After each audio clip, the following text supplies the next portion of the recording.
Hello and welcome to FlyByWire Simulations in the Hangar, episode 4. Thank you very much for joining us and welcome to the first episode of 2021. I'm Kiri and I'll be your host this evening, or today, wherever you are in the world.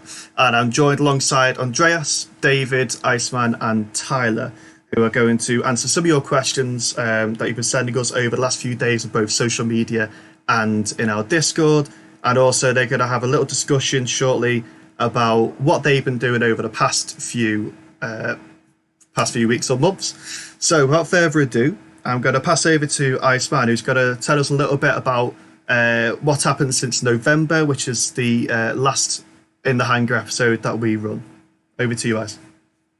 Yeah, sure. So we've made quite a lot of progress over the past couple months. Andreas has been doing really steady work with the custom fly-by-wire system and the custom autopilot. David and I have been working on some of the systems, including like electrical and hydraulic systems for the aircraft. We've been working hard on integrating the EFB and quite a lot of other things, including performance fixes as well. So going into 2021, I definitely see us making a lot more progress. And we'll start off by showing a few previews of our work, starting off with the EFB first. And yeah, here we go.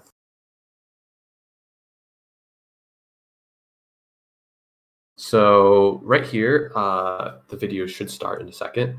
The current behavior is incorrect. So the EFB runs off batteries primarily, so it wouldn't turn on when the aircraft batteries are turned on. But you can see it starting up right here. And this is like the main screen. So you'll be able to pull weather info, kind of see maps, info about the current flight. So it's all visible right here. And then keep watching it. You can type in airport info, get the MEDAR, get all the info, and then the map is fully interactive as well.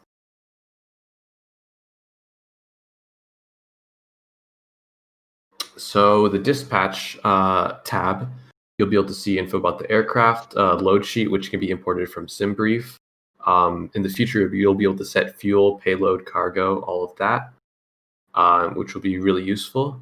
So that's about it for the EFB preview for now, but we're currently hard at work on it, and we hope to have it out soon. Fantastic, thank you. We're going to have a little bit of a discussion to start off this stream, rather than go straight into the Q&A. This is to show you a little bit of what we've been doing before we answer your questions, because we might answer some before we get to your questions. So first, we're going to go off to David next, who's going to talk to us a little bit about the APU and the work he's been doing on that. So I'm going to show the short video here as well. So over to you, David. Awesome. Thank you. So as part of the electrical system that I've been working on, of course, the APU is kind of a smaller part in that. And here you can see the APU in action as we had it already in the aircraft, of course, before. But now the parameters you see in the lower ECAM are, well, better than they were before. So, for example, as the video progresses now, you can really see the EGT rising steadily and going down in a proper fashion, whereas before sometimes it was kind of flaky or bumping around a bit. There's also more features coming with this, so you can also see the APU generator has some amber colored parameters right now. This wasn't there before. Before it was all green. And now they will only show up green once the parameters are within normal operating conditions. And there's more features like this coming. And one of the reasons I started with the APU is actually because it's such a small part and it's kind of the first system thing which we really integrate. It's the external system part. So I wanted to keep it as small as possible. And the APU really allows us to start with something small. Yep, and we're working on all of these like systems like APU and electrical, as well as the hydraulic one I'm working on in Rust. So one of our developers made a Rust SDK for Microsoft Flight Sim, and we're using that to kind of code it. And it allows us to kind of make full use of the benefits of Rust including its like safety features, which is really nice. And David's doing really good work on the electrical system. And at the same time, I've been working alongside him on the hydraulic system. So with hydraulic system, we hope to have basically everything modeled as well as we can without any performance hits. So we have things like dynamic displacement pumps modeled, accumulators are all modeled, actuators, we're all using data from the real aircraft. So soon you'll be able to load into the aircraft and the ailerons will be drooping. You'll power up the hydraulic systems and they'll slowly come to life just like in real life. So something to look forward to. Yeah, similarly in the electrical system, you can really, over time, we can really add features like calculating the load on a certain generator, because we can then really connect all the different parts in the aircraft to individual buses of the electrical system, and therefore really, well, do lots of cool stuff with it. But that's to come later, of course. Yeah. Fantastic, thank you. And to finish off this little bit of feedback, or not really feedback, but discussion of your development, I've got Andreas here with us, who has been doing some amazing work with our autopilot, and he's got some previews that we've been showing about here and there in the Discord, but we want to show you officially here as well. We have an Autoland video that I'm going to show you, and Andreas is going to talk us through what he's been doing with the Autoland feature as part of the autopilot package that he's been working on over the past few months. So over to you, Andreas. Yeah, hello. So yeah, what you there see is seeing a landing challenge to Paris, and I mean it's, yeah, you could say the Autoland is one of, I would say, the most advanced features of the custom autopilot, and yeah, initially I thought it's something that would definitively come later, but I did some tests and it worked better than I expected. So yeah, I thought, okay, let's do it, and I did some previews, and yeah, it got amazing response from a lot of people and interest. So yeah, and I think it's amazing. What you see now is, I mean, now it's land mode, and now it's flaring and it's also aligning, as you can see. So that means the plane, when it goes down, of course, it needs to decrab, and at 30 feet, it begins this process, and then of course it needs to roll out, which you can see now. I think in that video, I'm not quite sure, so I did some work also on the FMA. So the latest state on, I would say, quite a good result for computer flying. Yeah, so I did now also some work on the FCU and also some work on the FMA. So it's much better now. So you see now the lights coming up on the FCU, for example, for the autopilot, and also you see the correct FMA indications. So in that case, for example, the AP1 was not shown.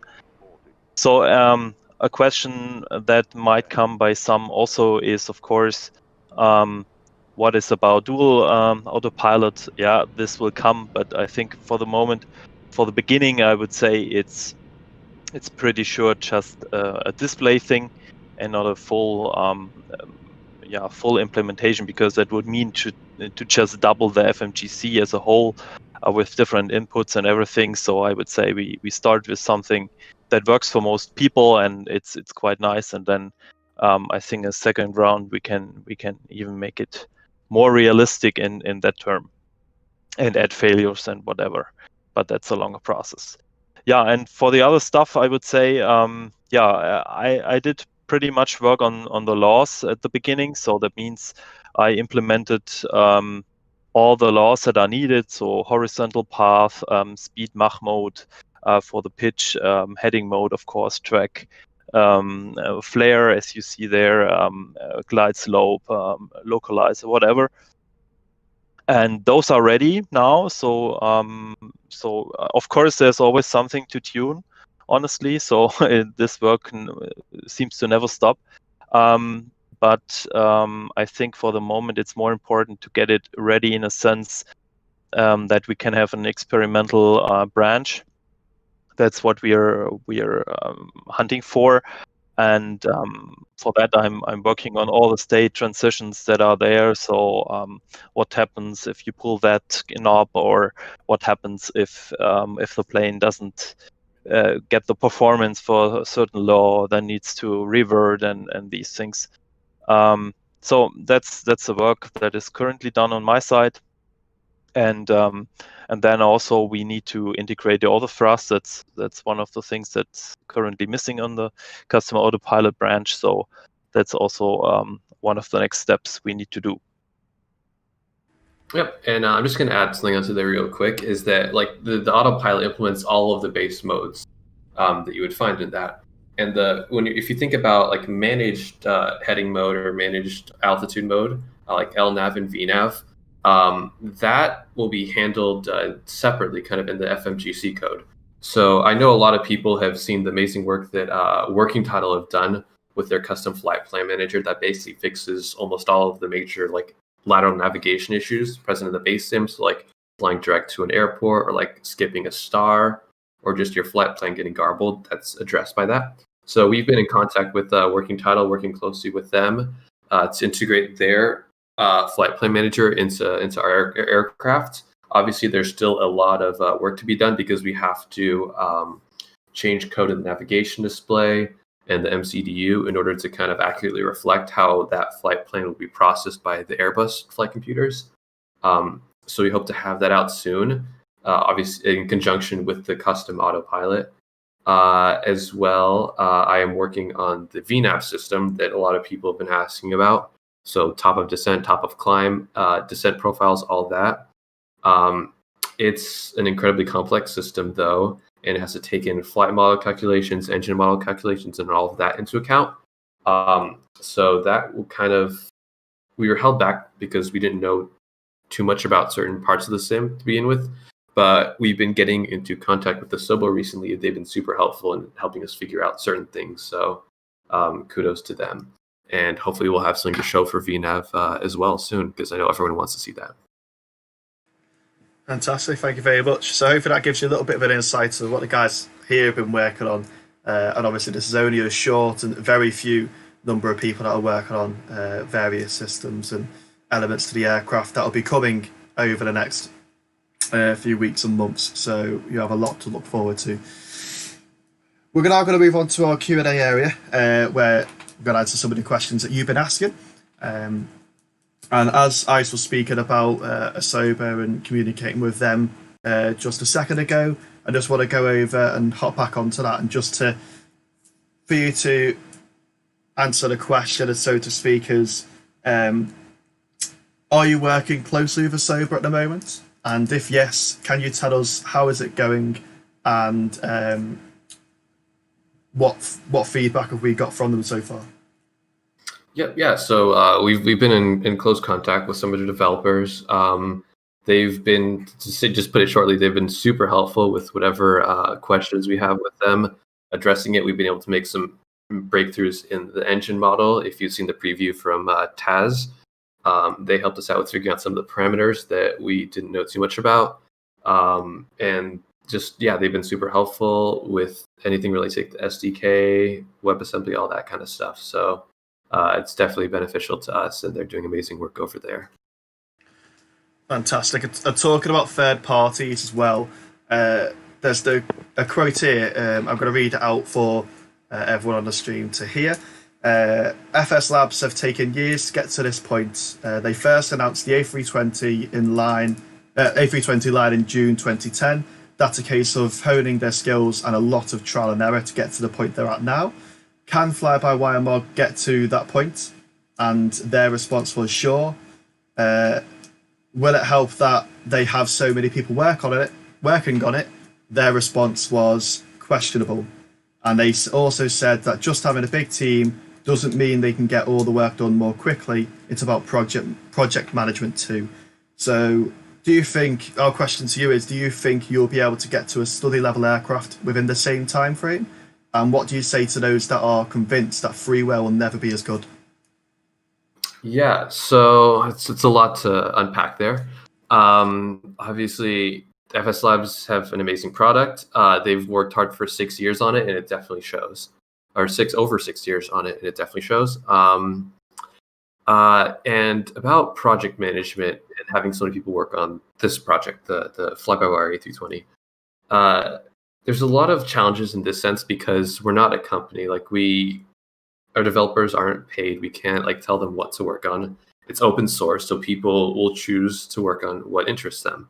So in that sense, you can't really manage a freeware open source project as much as you would be able to manage a payware project. However, we've been making a lot of progress recently. It's been ramping up, and at the same time, I feel that we've kind of got through the challenges at the beginning of trying to organize this project, and it's slowly starting to like fall into place as we kind of get into a rhythm of doing things. So although progress may have slowed a bit from the beginning, we're understanding the SDK a bit more. We're understanding what parts need to be prioritized. So I know a lot of people are expecting work on LNAV, VNAV, autopilot, and all that. We've been working hard on those things. It may not be always visible because, for example, our guy working on the engine model, Taz, has been working on it for like over the past few months. But until now, you haven't been able to display anything to the public that would show all the progress. So although you may not see a lot of work being done, it's being done in the background, and we hope to have a lot of this stuff visible soon. Obviously, it will take a lot of time for us to get there, though, years of work to perfect it. But it's a free open source project, so it's not like anyone's committed to it. So as developers kind of retire or like move on from the project, new ones will always join in. So I kind of see this as just an ongoing project, and I hope we do get to a high fidelity level of an aircraft soon. Not soon, but eventually. Of course, something that really helps with this is that if as a developer you can work on the things that you really enjoy working on a lot, then basically you make the best progress and you put in the best amount of detail, and you really reach a better level than if you work in a company and you sometimes also need to work on the things you don't really enjoy. So that's a benefit in these kind of situations. It's just everybody is doing whatever they like and whatever they're best at, and that really shows as well. Yeah, exactly. So for example, like even though we might not like be at a level where we have accurate autopilot and all that, which is in the works, or accurate systems, which is still in the works, we do have some like kind of fun features that the community likes. Like for example, ACARS or ATSU implementation, or EFB stuff, which the community really likes. So it's kind of just a mix of things. But yeah, eventually I do see this project kind of reaching somewhere in that realm of a high fidelity levels eventually. Fantastic, thank you. In terms of increasing the realism of the aircraft and how it functions, are the developers able to adjust the aircraft's physics model, or is that something that Asobo can only do at the moment? Yeah, there's a file called flightmodel.cfg. It allows us to tweak the aircraft's flight models to the parameters that are exposed by the base sim. So most things we're able to adjust. There's a few things that are missing. For example, ground friction. We can't tweak ground friction. So normally the A320neo is able to taxi on idle thrust in most conditions. For some reason, during rain and snow, in the current sim implementation, there's higher ground friction for that, or side friction, whatever it is. So you can't taxi on idle thrust on a wet runway. So that's something we hope would be fixed. I know that a lot of professional, like high quality, like quote unquote study level aircraft in other sims like P3, they use the kind of like external flight model, which I believe P3 exposes. I don't know whether that's possible in Microsoft Flight Simulator in the future. At the moment, it's not possible, but I'm curious whether Asobo will implement that feature to kind of use an external physics model. But either way, we're still doing great work on the flight model. One of our guys, Don, has been doing hard work on that for the past few months. So yeah. Brilliant, thank you. I'm going to go over to the autopilot now with Andreas. I'm going to show a 20-minute video here that'll be playing in the background. Andreas, if you want to just let us know what's going to be happening in this video and what it's showing. Mm-hmm. Yeah, so at the beginning you see first just the takeoff. And if you look at the FMA, so that's a video from a newer state. You see the SRS being engaged and at 30 feet, because I didn't arm the nav in that case intentionally.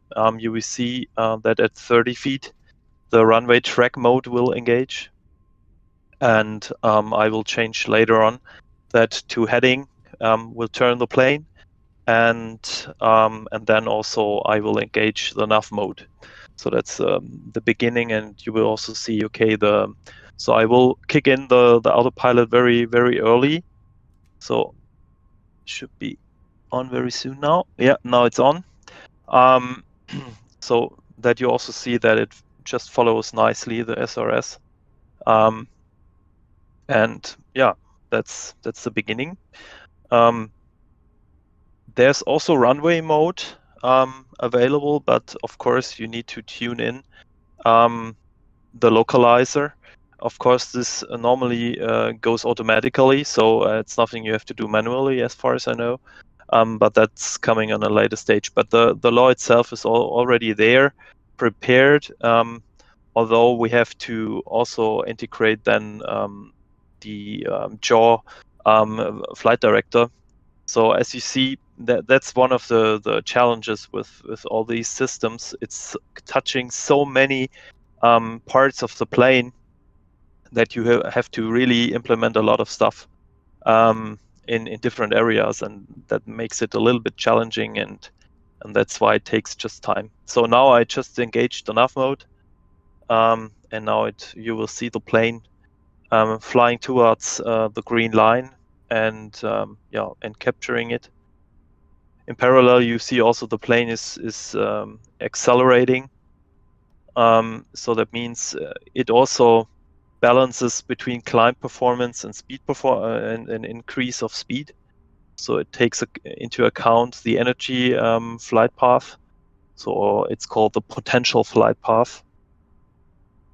So yeah, that's an important feature too. And yeah. And now we are following that very nicely. And I mean, as Iceman already mentioned, so so the laws are there, and it's very important that we get the right input to these laws. So that means we will see for a sit and star and these things, and switching over, we will see a real improvement by this LNAV and VNAV systems. Fantastic, thank you. So you'll be able to see this in the background whilst we go through the Q&A, and you'll see the different stages of flight all the way up and back until landing again. So you'll be able to feast your eyes on that and what Andreas has been working on over the past few weeks and months. Talking about autopilot though, in terms of working with it and developing it, how different is working with the autopilot in 2020 or now 2021 than in previous versions of flight simulators, and what steps have you had to take to create a proper autopilot and protection system? Mm-hmm. So I mean, I can tell you how this was in Prepar 3D or in FSX, because I never done this before. So it's the first time I'm doing such things. So I did some experiments in the past for my private fun, you could say. But now the custom fly-by-wire system and the autopilot system have been my first time doing something for such a flight sim. So I can't tell you really what it was before. I did some checks sometimes with the other sims, of course, how they behave in certain aspects. So one of the things that I, for example, seen is that the the beta dot value is currently not right. I think in the new flight simulator, in the old ones like Prepared 3D it's working well, but in the new flight sim it seems to be off. But these are small things. So I mean, what I did is I needed to learn all the variables that are there. How can I read stuff? How can I write stuff? So that means getting the variables of the flight, and then also writing to flight controls. And the more important was, of course, that I had to learn how does that work. Yeah, so I have a very good book that helps me a lot. It's a German book. Unfortunately, there seems to be a Chinese translation, but not an English translation, which is really bad, because I think it's a very, very good book, and also former MBB. Yeah, that's one of the companies Airbus was founded on. They have also written that book, and it's called Flugregelung. Yeah? And this helps really a lot, because many laws, I mean, it doesn't matter if it's an Airbus or a Boeing or whatever, the basics are always the same. And yeah, that was the biggest challenge, I would say. Brilliant, thank you. I'm going to go down to David now and ask what plans, if any, do you have for adding failures? Well, what we do with the system programming at the moment actually helps us in adding failures at a later point in time. So if I can give a small example, in the electrical system, I'm really modeling the closing of contactors that, basically let the electric energy flow around the systems. I'm modeling the electrical buses that are in the aircraft. And you could then, at some point, decide to add things like a bus failing or a contactor failing. But of course, we do need to realize that in the initial stage now, we really want to focus on normal operations as much as possible, because that's the usual circumstance. But while we are developing this, we really take this into account, and it will probably not be so difficult to add failures once we are done with the normal stuff, for sure. Fantastic. So that's obviously going to be something that we'll be working over it some period and try to implement in some way. Do you think you'll use the EFB in some context for it? I have no idea. No. I think the EFB, just to jump in here, the EFB would probably be the most appropriate place to put it, because for the MCDU, we only want to have things in the MCDU that are kind of present there in real life. So the EFB will kind of be a place to offload anything that you wouldn't find in the real aircraft.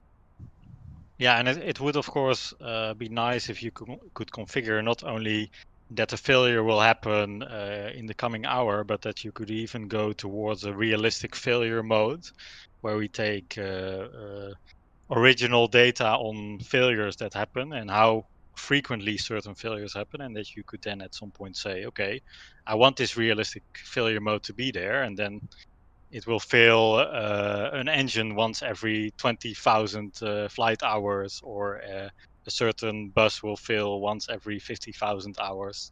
So that you kind of get these odds of failure in there. That would be pretty cool, and I think that would be possible to create at some point. Yeah, I manage that in the EFB, indeed. Yep.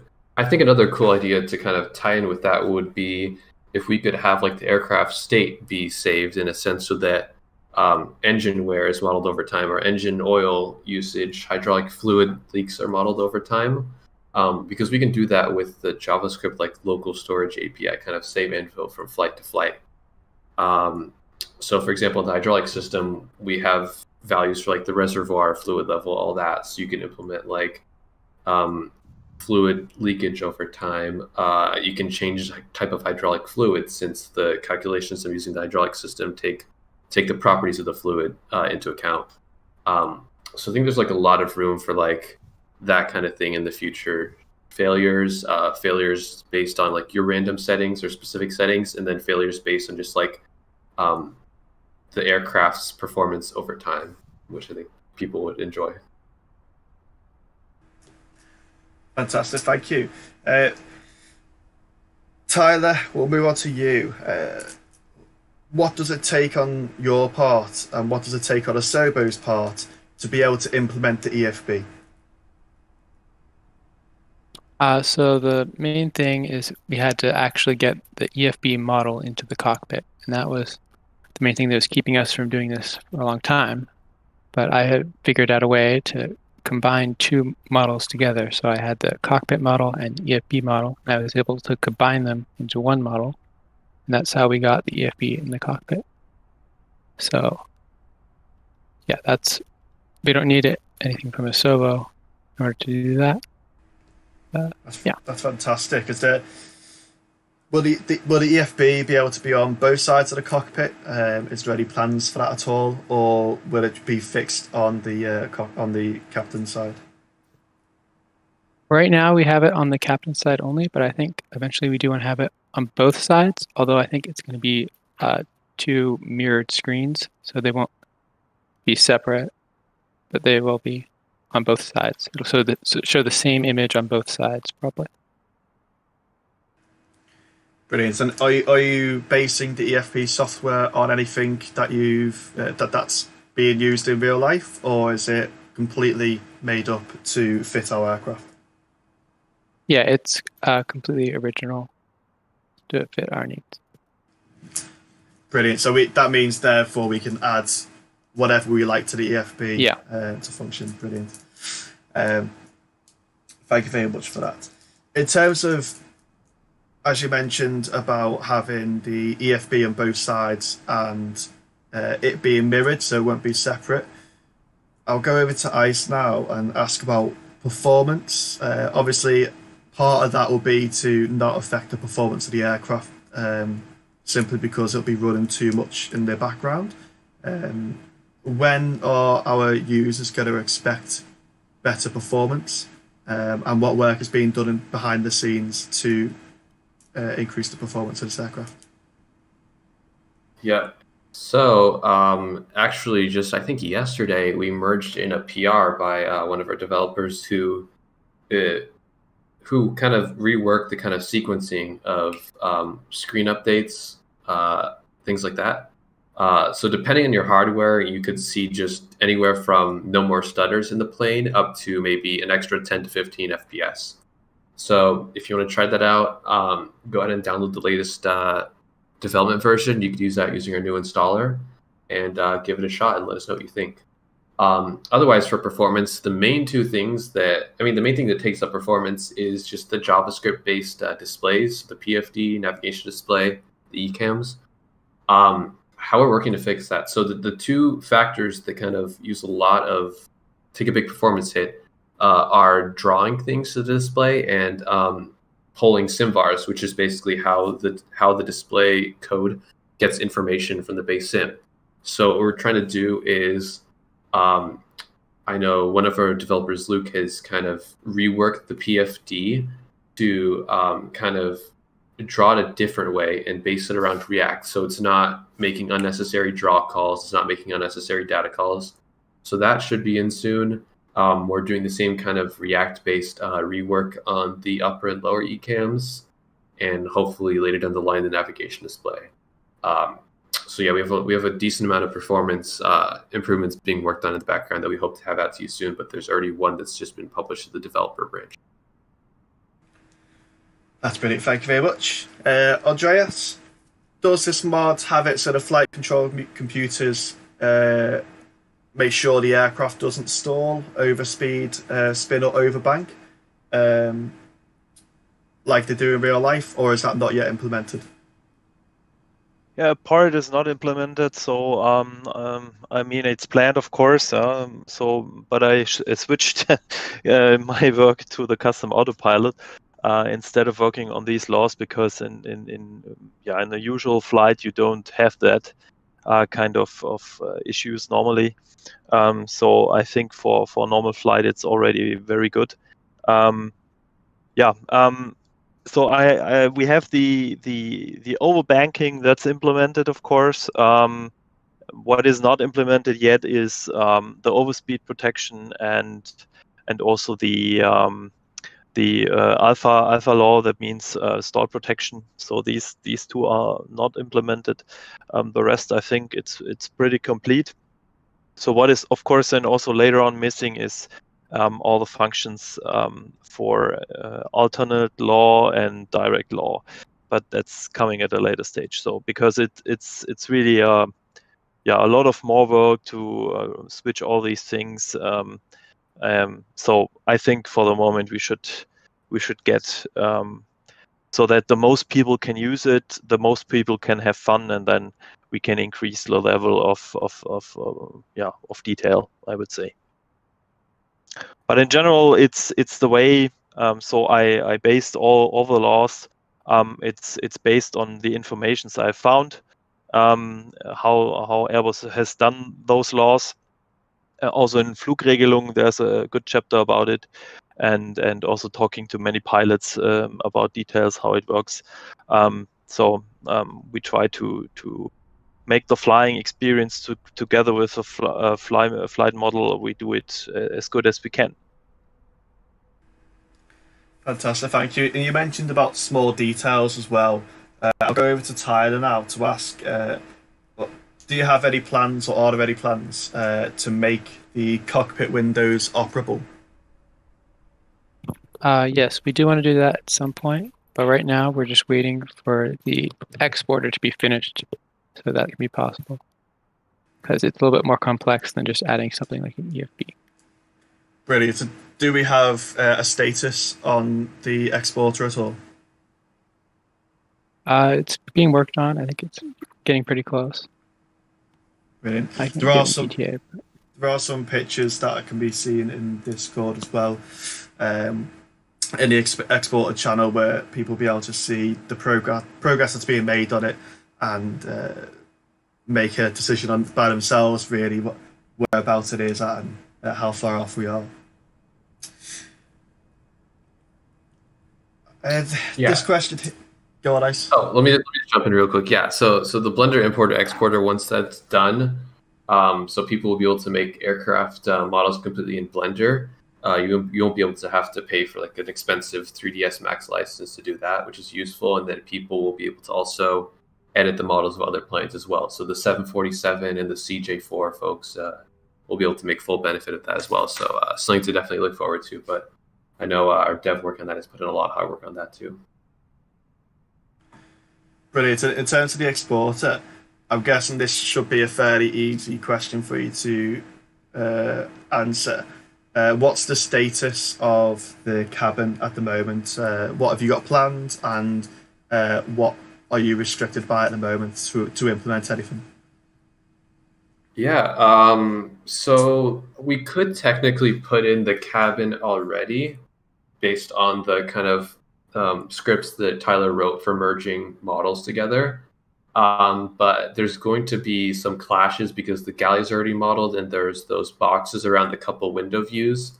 So we wouldn't need to edit the model itself. So we have to wait for the Blender importer exporter for that. I'm not sure if we still have the cabin model around. One of our developers might have lost that. So we'll see. Anyway, it'll still be a while off before we can implement that, but definitely something a lot of users have asked for. We definitely want to balance frame rate with model complexity as well, so you don't get a huge FPS hit when that's. Fantastic. And I was going to ask a question here about the AI co-pilot. I might ask anyway, actually. Is it recommended to turn on the AI co-pilot mode? Or should we keep that off when flying the A321X? I have no idea personally. I haven't used it myself. I mean, you're welcome to try it yourself. I just hope you don't have any passengers on board in case anything goes wrong. So do it, but at your own risk. Have fun with that. You can always let us I have know in the also no Discord. idea how it will interact. Let's call it that way with the custom fly-by-wire system, honestly. So yeah, no idea at the moment, or the custom autopilot. I mean, it's something in general. It's also with hardware and stuff. So I mean, yeah, that's something we definitively need to work on over a longer time, I'm sure. Yeah, and if you find any strange behaviors while using the AI Copilot, then feel free to let us know in Discord and either help or in the chat, and we'll be able to have a look into it to see if there's anything we can do in the long term to be able to make it more operable in that sense to help you guys out as well. Is there a performance calculator function planned at all? And if so, when? Yeah, so by performance, I'm assuming that means things like takeoff and landing performance, so V-speed calculations and flex takeoff calculations. That's planned. We're going to put it in the EFB. In order to kind of get more accurate figures for takeoff performance, for example, it's going to require a lot of data on our part, since there no longer are kind of tables or charts for that for the A320. So in the past, for the classic Airbuses, in FCOMs and things like that, you can easily find charts that kind of display, at these conditions, your V speeds will be this, and you can kind of derive that from the charts. It's kind of harder with the A320neo, since all that's done in apps, so we can't really see the logic that's going. It's like these existing like real life EFB apps for calculations. So we kind of have to base it off the classic A320 tables and then adjust it for engine and trucklet performance, anything that's changed. So it's a bit of a process to get really good V-speed calculations that we want to be in the EFB. We're also limited by the fact that a lot of the nav data, like terrain and like airport data functions, are kind of missing or undocumented in the SDK, because that way we can't get like runway lane, things like that. I'll have to look more into that, but that's what I can currently see, but we hope to have that in. Fantastic, thank you. And we're now going to move over to the 380 because we have some progress that we want to show you, and hopefully it'll give you a little bit of an insight to see what we've done over the past couple of months. So I don't know whether Ice and the team, you guys want to talk through these. You'll be able to see them here, and you can ask for which image you wish to show. I'll hand it over to you. Sure. I guess I'll talk about this a bit. You can show them in any order, I guess, and then I'll just go through that. So I guess the first one up would be the overhead panel. So you can just pull those up whenever you're ready. Yep. So this is the overhead panel one of our modelers, River X, worked on. It's completed, and we're starting to work on like decals and stuff for it, and integrating into like the interior cockpit shell. So he's done an amazing job on that. You can move on to the next one. This is the pedestal with decals. So to be clear here, the pedestal isn't textured at all. It has a base color, and then it has decals. So things like speed brake or all these emissive decals are added, but that's it. The screens are just a static image for now. Sorry if we're teasing you a bit there, but we'll have those eventually. But this is just to kind of look at what we're doing with the pedestal. And then you may notice the engine switches are missing. This is what it looks like. Obviously, this is a high poly render. We're going to be putting in a low poly optimized model into the actual pedestal soon enough. We can go on to another pedestal pic here. Closer look at it from the bottom angle, and then here's a bird's eye view from the top of the lower pedestal right here. So that's looking pretty good. Okay, on to the landing gear. So another one of our developers, Lucius, has been working hard on this. Here's the nose landing gear from a couple different angles. It's again not textured yet, just base color. Another view from front and the side. Yep. And that's what we have for the previews at the moment for the 380. Yeah, we have a lot more work being done in the background, but these are just a couple of nice previews we wanted to show you guys. So hope you all enjoy them. We can probably jump into some more A380 questions now as well if you have any more for us. Plenty. What's the status at the moment for the TCAS? All right, so yeah, back to TCAS. There's a very rough version of the sim where at the moment in the plane already, where it just displays the icons for live traffic. We are eventually planning to implement full TCAS support, so it'll show TCAS for like every airplane, whether it's like AI, live traffic, or multiplayer. So that would work for like VATSIM and things like that. The challenge with that is to kind of dive into the technical details for a bit.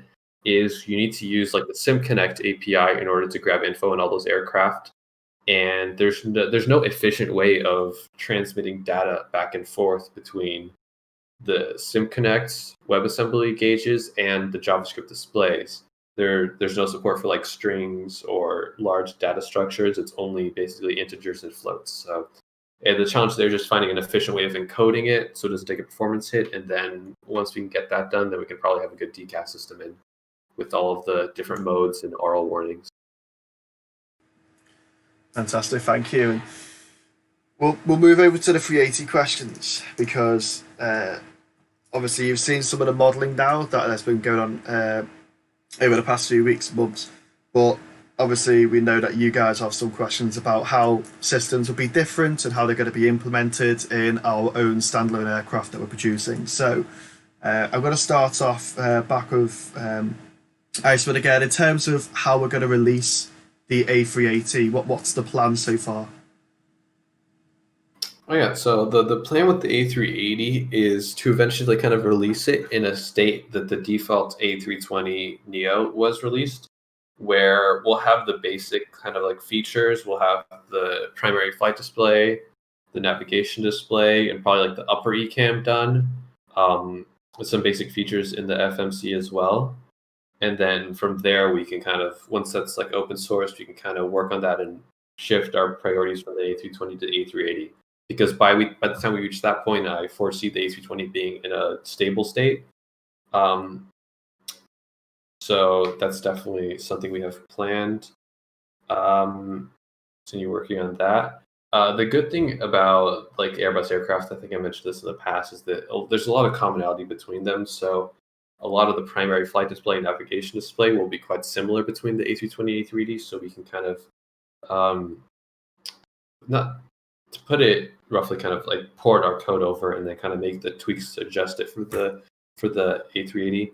Also, the A380 FMC, the touchscreen one, basically shares a lot of the same properties as the A320 one, as the A320's FMC MCDU, because they're both Honeywell Pegasus flight computers.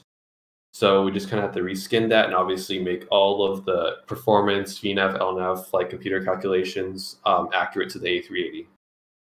So yeah, that's what I foresee for the A380. Fantastic. And just going off what you said then, I'm assuming that the 380 will be released onto the installer like the A32NX is at the moment? Yeah, it will be. People who saw the new installer saw the A380 tab, which you couldn't click on yet. But rest assured, it will be soon clickable. Maybe by the end of this year. I'm not giving guarantees though, so don't take my word on that.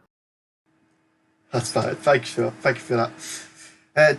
David, are you planning to make the A380 systems, not the avionics though, using Rust and Wasm?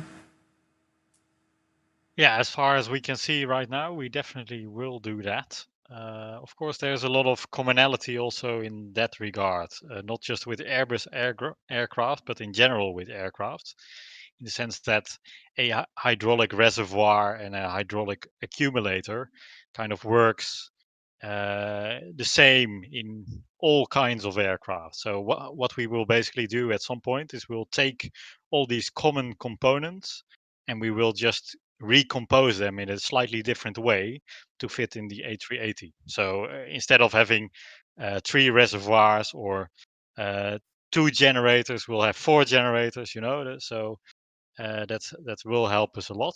and it is actually pretty easy to do that. Of course, there are going to be differences. We now model in the A320 one type of APU, and I'm pretty sure that type of APU is not available in the A380. And therefore, we will need to change some of the parameters of that APU, for example.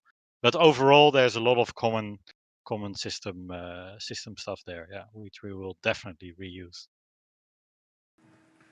Brilliant, thank you very much. In terms of the aircraft features, will the A380 have physics-based rendering? I mean, that's pretty obvious, yes, since that's basically what everything in Microsoft Flight Sim uses, so, yep. So there you go. Anyone that asked that question, there's your answer. And finally, in terms of the A380 flying dynamics, obviously it's going to be different to the A320. So how prepared are we for changing this, and how easy would it be to change from the 320 to the 380 dynamics? Oh, that's a tough one. I'm personally not sure. It's definitely going to be a challenge. I'll have to ask some of our aero engineers and probably get a specific response for the next Q&A. But it'll definitely be a challenge since just in general, there's less data available for the A380 than the A320. But I think we could come up with something pretty good. Eventually, I know people see all the donations we've gotten so far. They might be wondering what we might plan to use all that for as well, besides server hosting costs. And we hope to eventually take, once COVID's kind of over, subsided, some of our members take a trip to, I believe the Lufthansa has a training facility called ProFlight in Frankfurt, Germany, where they have a level D A380 simulator open to the public. So at some point, it would be ideal. Some of us took a trip there and kind of saw how the real A380 would handle, kind of compare it to that. So that's something to look forward to as well. Brilliant. And upon the release of the 380, as well as currently the 320 now, will there be an operation manual available for the consumer to be able to use to get to know the aircraft that they're flying? Yep, that's the plan. It's just at the moment, like A320 development is changing all the time. So once it's kind of reached a stable state, I foresee us coming out with a pretty comprehensive operation manual for people to use for simulator purposes only. Obviously, got to put that disclaimer there. Yeah, and we've also got the checklists which are coming out soon. We're just tidying them up, putting the finishing touches to them, and they'll be available soon for you to be able to comprehensively use the aircraft as well. So how does the team capture the requirements for the development? Does the team rely on photographs, open source content online, or word of mouth conversations with engineers? Yep, all of that. Basically, anything and everything we'll take into account. We rely a lot on the expertise of our real life pilots and engineers, technicians, anyone who's worked on the plane in real life. They've been super helpful, and that's how we've been able to get what we've implemented so far pretty accurate. Yeah, and we're always looking for more people to come and help us share their knowledge of the aircraft to us, because you may share something that another engineer or fitter or whatever isn't quite sure of. So if you have any knowledge of the aircraft that you're working on, then feel free to join our Discord, get in touch with us, and we'll happily work with you to understand a bit more about the aircraft and to implement any features that you think we may need. Feel free. Yep. Let me just drop something in real quick here before we're going to end soon. Yeah. If anyone has or knows somebody who has a video of a cold and dark startup of an A380, that's probably the one thing we haven't been able to get our hands on to kind of accurately model like the startup sounds and all of that. So if you do have that, please contact us. It would be super helpful. Brilliant. And we'll put the methods that you can contact us down into the description of this video later. So when you come back to watch it, you'll be able to see how you can get in touch with us to share any information with us as well. So thank you very much. Just before we come to an end for this stream today, does anyone here have any final messages they wish to make to our viewers, consumers, or any other team?